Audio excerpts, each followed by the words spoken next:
एशियाई तरक्याती बैंक ने रेकोटेक मंसूबे के लिए 41 करोड़ डॉलर्स फाइनेंसिंग की मंजूरी दे दी। एडीबी की तरफ से जारी करदा एलामिया के मुताबिक पैकेज में 30 करोड़ डॉलर कर्ज और 11 करोड़ डॉलर की गारंटी शामिल है।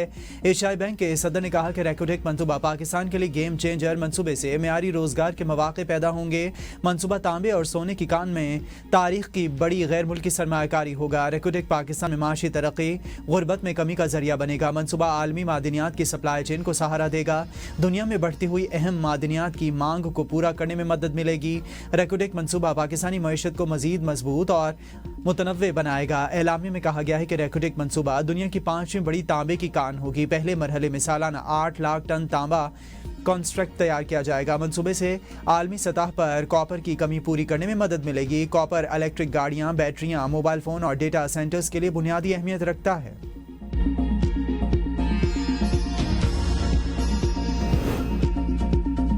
गिजर के करीब गोपस के इलाके राफशन में सैलाब मुतादिद घर तबाह हो गए। ज़राए के मुताबिक सैलाब के बायस 100 के करीब लोग महसूर हो गए। फंसे हुए अफराद ने हुकाम से हेलीकॉप्टर के जरिए रेस्क्यू करने की अपील की है। सैलाब के बायस दरिया गिजर का बहाव भी मुतासिर हो गया। पानी तेजी से जमीनों का कटाव कर रहा है।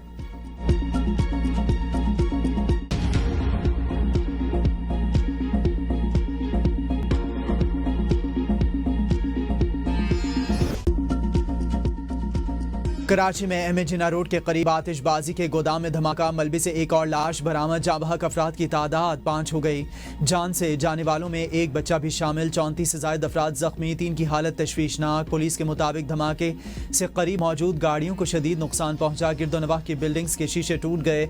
रेस्क्यू हुकाम के मुताबिक बेशतर अफराद शीशे लगने से जख्मी हुए। धमाके की CCTV फुटेज मंजर आम पर आ गई। इंचार्ज CTD का कहना है कि सिंध में पटाखे बनाने का कोई बड़ा कारखाना या फैक्ट्री नहीं लगता है कि यहाँ 50 किलो से बहुत ज्यादा मवाद मौजूद था। गैर कानूनी तौर पर दुकान और गोदाम कायम थे। गोदाम के मालिकान दोनों भाई भी धमाके में जख्मी हुए।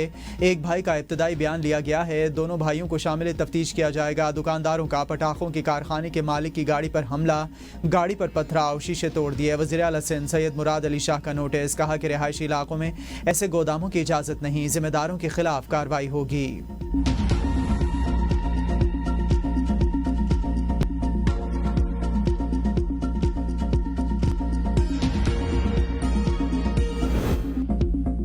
पाकिस्तान और चीन आजमूदा दोस्त और हर मौसम के शराकतदार। चीन के साथ दोस्ती पाकिस्तान की खारजा पॉलिसी का बुनियादी सतून है। सदर मुमलिकत आसिफ अली जरदारी का चीनी वज़ीर खारजा से मुलाकात में इज़हार ख्याल, कहा कि चीन ने हमेशा पाकिस्तान की खुद मुख्तारी और सालमियत की अहमियत की है। चीनी वज़ीर खारजा की वज़ीर आज़म शहबाज शरीफ से भी मुलाकात। वज़ीर आज़म ने चीन के बुनियादी मामलात पर पाकिस्तान की गैर मुतज़लज़ल हिमायत का अदा किया। शहबाज शरीफ ने कहा कि पाकिस्तान चीन के साथ स्ट्रेटेजिक कोऑपरेटिव पार्टनरशिप मज़ीद मजबूत बनाने के लिए पुरअज़म है। यही दोनों ममालिक की क़यादत का विजन और आवाम की ख्वाहिश है। पाकिस्तान तिजारत, सरमायाकारी समेत अहम शोबों में चीन के साथ दो तरफ़ा ताउन को मज़ीद फ़रोग़ देना चाहता है। मुलाकात में नायब वज़ीर आज़म इसहाक़ डार, फील्ड मार्शल सईद आसिम मुनीर और काबीना के सीनियर अरकान भी मौजूद थे।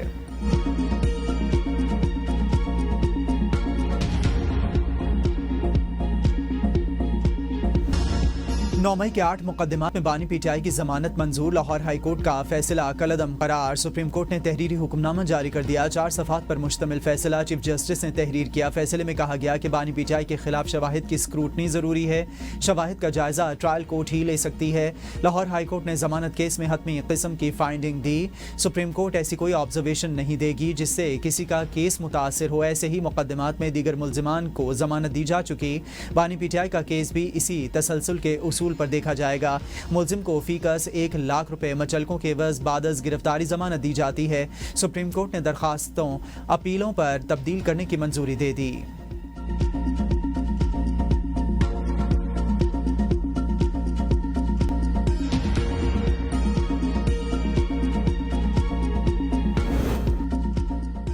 9 मई वाक़यात में मुलविस अफराद को कानून का सामना करना पड़ेगा। मुआफ़ी से कानूनी अमल रुक नहीं सकता। तर्जुमान पाक फौज लेफ्टिनेंट जनरल अहमद शरीफ चौधरी की सहाफ़ियों से गैर रस्मी गुफ्तगू। कहा 9 मई सिर्फ फ़ौज का नहीं, कौम का मुकदमा है। ये फ़ौज नहीं बल्कि रियासत पाकिस्तान के खिलाफ साजिश थी। आर्मी चीफ ने ब्रसल्स में कोई इंटरव्यू दिया, ना कोई सियासी बात की। आर्मी चीफ ने तहरीक इंसाफ से मुसालिहत का भी कोई जिक्र नहीं किया। सुहेल वड़ाइच के जिस कॉलम की बात हो रही है वो ब्रसल्स का एक इवेंट था। तकरीब में सैकड़ों अफराद मौजूद थे। मुख्तलिफ अफराद ने फील्ड फील्ड मार्शल के साथ तस्वीर बनवाई। अफसोस, सीनियर सहाफ़ी ने गैर जिम्मेदारी का मुजाहरा करके हक़ाइक़ को तोड़ मरोड़ कर पेश किया। ये एक सहाफ़ी की ज़ाती मफाद और तशहीर हासिल करने की कोशिश है।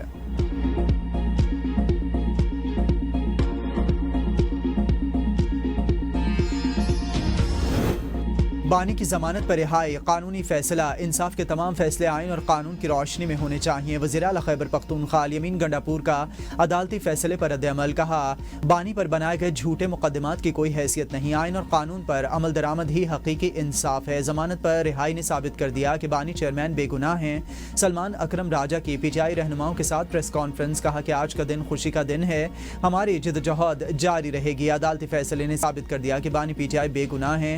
मंजिल हमारे सामने है, लेकिन अभी हम मंजिल पर पहुंचे नहीं। मुल्क में एक दिन जरूर इंसाफ का बोलबाला होगा। मुश्किल वक्त जल्द खत्म हो जाएगा।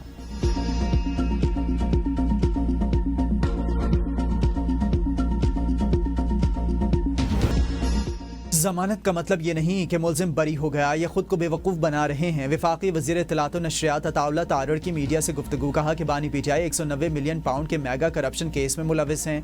बानी पीटीआई को शवाहिद की बुनियाद पर शफाफ ट्रायल के जरिए 14 साल कैद की सजा सुनाई गई। बानी पीटीआई अदालत को न बता सके कि अरबों रुपए प्रॉपर्टी टाइकॉन मलिक रियाज को किस मद में दिए। पीटीआई ने सबूत देने के बजाय रियासत मदीना के बयानिए का सहारा लिया। जमानत पर शादियाने बजाए जा रहे हैं। जमानत तो डकैत की भी होती है। अभी केस का ट्रायल जारी है। जमानत का मतलब केस का फैसला आना नहीं है। जमानत मिलने पर खुशियां मनाना समझ से बाहर है। 9 मई के मुकदमात का भी ट्रायल जारी है। कौम जानती है कि 9 मई के वाक़यात की बाकायदा मनसूबाबंदी हुई। बानी पीटीआई अभी बाहर आते नजर नहीं आते। इन लोगों ने हिसाब देने के बजाय इस्लामी टच और मजहब कार्ड का इस्तेमाल किया।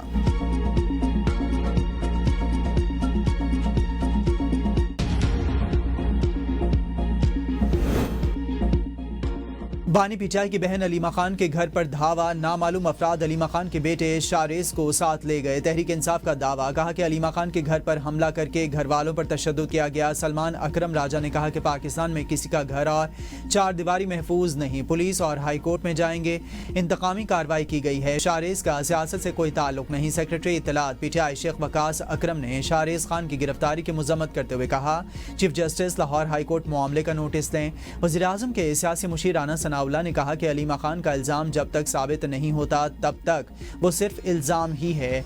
डीआईजी पुलिस ने अलीमा खान के बेटे शारेस की गिरफ्तारी की तस्दीक कर दी है। डीआईजी इन्वेस्टिगेशन का कहना है कि शारेस को 9 मई के मुकदमात में गिरफ्तार किया गया। मुल्जिम शारेस अजीम 9 मई के मुकदमात में लाहौर पुलिस को मतलूब था। मुल्जिम को आज अदालत में पेश किया जाएगा। रियासत मुखालिफ सरगर्मियों में मुलविस अफराद किसी रियायत के मुस्तहिक नहीं।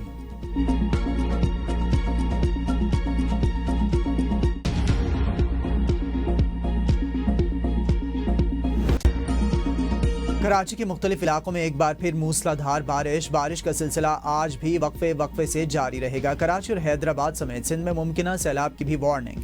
मुख्तलिफ इलाकों में ताहाल बारिश का पानी जमा। ड्रेग रोड अंडरपास पानी भर जाने के बाद ट्रैफिक के लिए बंद। सड़कों पर ट्रैफिक की रवानी शदीद मुतासर। शहरियों को मुश्किलात का सामना। गुज़िश्ता रोज़ तेज़ बारिश के बाद कई इलाकों में बिजली बहाल न हो सकी। सबसे ज़्यादा बारिश शाराए फैसल पर 15 मिलीमीटर रिकॉर्ड। सादी टाउन में 12.2, old airport 8.6, Kimadi 8, Orangi town में 7.8 मिलीमीटर बारिश रिकॉर्ड हुई।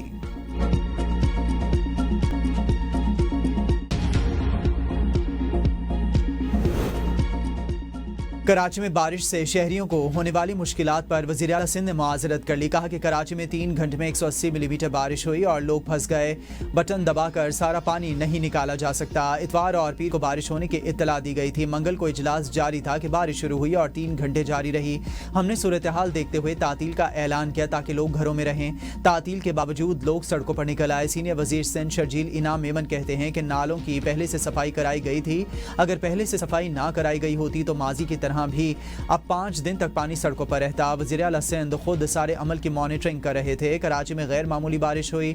मंगूपीर में 240 मीटर बारिश रिकॉर्ड की गई।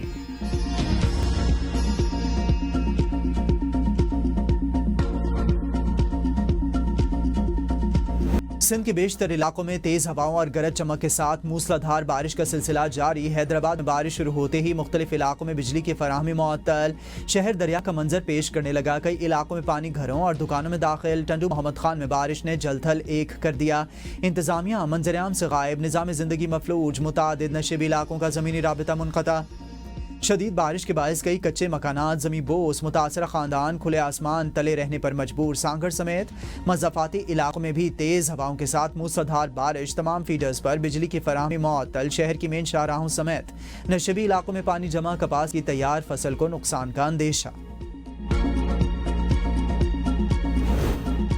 पाकिस्तान और चीन का हर सतह पर ताउन बढ़ाने और आलमी फोरम्स पर हिमायत जारी रखने का ऐलान। दोस्ती को दोनों ममालिक की खुशहाली के लिए नागुज़ीर करार दिया।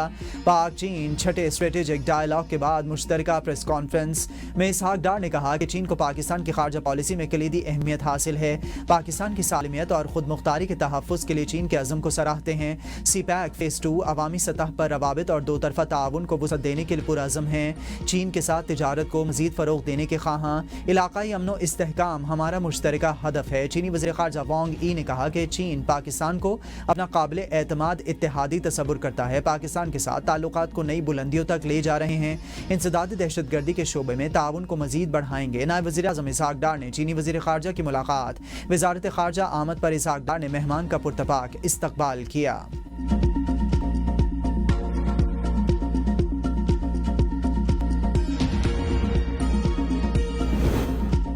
सदर आसिफ अली जरदारी की शहीद मेजर रिजवान ताहिर के घर आमद। अहले खाना से इजहार यकजहती। सदर मुमलिकत ने शहीद अफसर को खिराज अकीदत पेश किया। कहा कि मेजर रिजवान ने जान देकर कौम का सर बुलंद किया।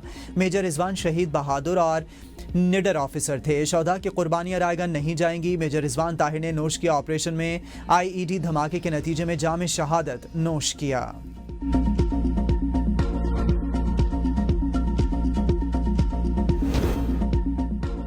PTI पार्लिमानी पार्टी का महमूद अचकज़ई को अपोजिशन लीडर बनाने पर तहफ़्फ़ुज़ात का इजहार। पार्लिमानी पार्टी और इत्तेहादी जमातों के रहनुमाओं ने महमूद खान अचकज़ई को अपोजिशन लीडर नामजद करने की मुखालिफत कर दी। 5 रुकनी कमेटी का बानी चेयरमैन को पार्टी के तहफ़्फ़ुज़ात से आगाह करने का फैसला। सियासी कमेटी के इजलास में अपोजिशन लीडर के तक़र्रुर के लिए पैगाम। बानी तहरीक इंसाफ को भेजने वाले पर तनकीद। अरकान ने सलमान अकरम राजा पर सवालात की बौछार कर दी। कहा कि बताया जाए किसने अली बुखारी को बानी चेयरमैन से नए अपोजिशन लीडरान का नाम लेने को कहा। अदालतों में केसेस के फैसले आने से कबल क्यों नए अपोजिशन लीडर के लिए जल्दबाजी की जा रही है। साबिक स्पीकर असद कैसर ने ABN से गुफ्तगू में कहा कि महमूद खान अचकज़ई के हवाले से बानी PTI ने जो हुक्म दिया वैसा ही करेंगे।